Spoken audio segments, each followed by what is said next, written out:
Olá pessoal, eu sou o professor Maxwell Guimarães e essa é a disciplina de Introdução à Computação.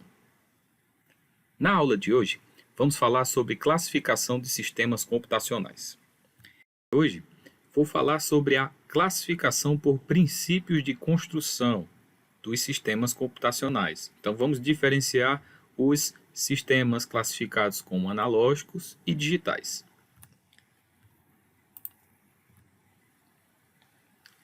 Na classificação por princípio de construção, nós temos os computadores analógicos e os computadores digitais. Os analógicos, eles são a classe de computadores voltadas para finalidades bem específicas, tá? Ele é caracterizado por gama de valores aproximados de tensão e de corrente e representação de variáveis por meio de analogias físicas. Então, são sistemas computacionais voltados para, por exemplo, mira de bombas da Segunda Guerra Mundial, utilizava-se o computador analógico.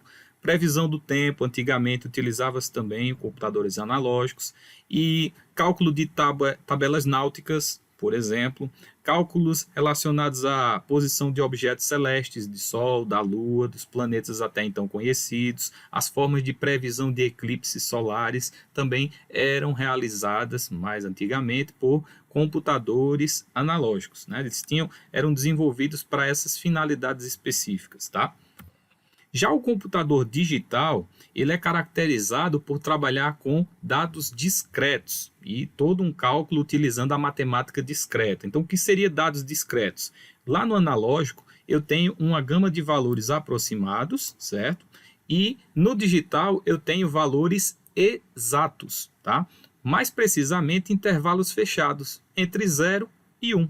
Então, ou é 0 ou é 1. Ou está desligado ou está ligado. Então, isso é o princípio do computador digital, certo? Ou está em baixa ou está em alta. É o binário, é o 0 e 1. E o computador digital, ele foi projetado para executar sequências de operações lógicas e aritméticas. E aí, quando ele é pensado para esse tipo de operação, você consegue ter uma utilização muito maior do que os computadores analógicos, que tinham fins bem específicos. Então, eu tinha que fazer um computador, no mundo analógico, eu tinha que fazer um computador para cada tarefa que eu precisava. Olha só como é isso. E no digital, não. No digital, eu tenho um só computador digital que pode ser útil para mim em diversas tarefas de propósitos diferentes, tá? Por isso, os computadores digitais, eles são bastante versáteis. Eles são um computador, é um tipo de computador bem versátil e muito mais utilizado do que o computador analógico, tá? E aí fica essa mensagem para você diferenciar o computador digital do analógico. Enquanto o computador analógico ele mede, o computador digital ele conta.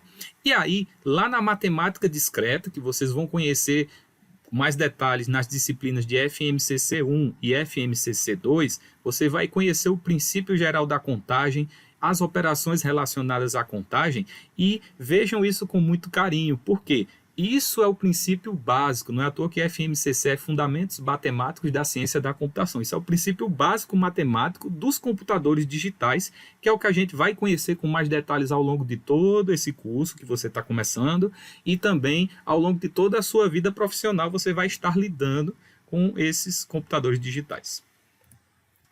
Normalmente, quando não é feita qualquer referência à natureza do computador, então estou falando para vocês de um computador X e um computador Y. Eu não falei se ele era digital ou analógico, então fica subentendido que a gente está falando de um computador digital, certo? Com isso, então, conhecemos a classificação pelo princípio de construção, né? A natureza por trás do sistema computacional, do computador, né? Entre analógico e digital. Agora, eu vou falar para vocês como é a classificação por âmbito, né? Âmbito geral e âmbito específico. Os computadores de âmbito geral, eles são desenhados para um conjunto muito reduzido de tarefas. Controle de mecanismos industriais, então você tem lá um parque industrial e você tem computadores de âmbito específico para desenvolver ou adequar determinada peça da linha de produção industrial, certo?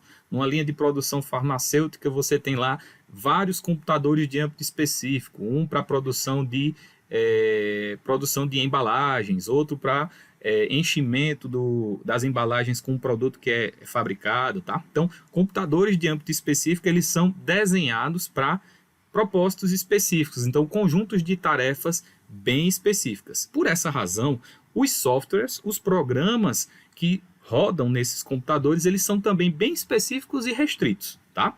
Tem também aí a utilização desse tipo de computador de âmbito específico para cálculo científico, tá? Já os computadores de âmbito geral, e aí se encaixa a grande maioria dos computadores que a gente usa, inclusive o que você deve estar utilizando agora para assistir esse vídeo. Lembrando que smartphone também é um computador, beleza? Então, computadores de âmbito geral são os computadores capazes de desempenhar uma grande variedade de tarefas através da execução de um grande número de programas. Então, se você tem aí agora um notebook, um laptop, um PC, né, tradicional, desktop, você está usando agora, você já deve ter notado que você consegue executar um grande número de programas nele, né? Você consegue abrir uma planilha eletrônica, você consegue assistir este vídeo agora com um player de vídeo ou utilizando um navegador web, né? Então, você tem uma grande variedade de programas para uma grande variedade de operações que você pode fazer nesse computador de âmbito geral, tá? Por isso, eles são muito utilizados em escritórios, escolas e aí na sua casa onde você deve estar assistindo agora, tá bom?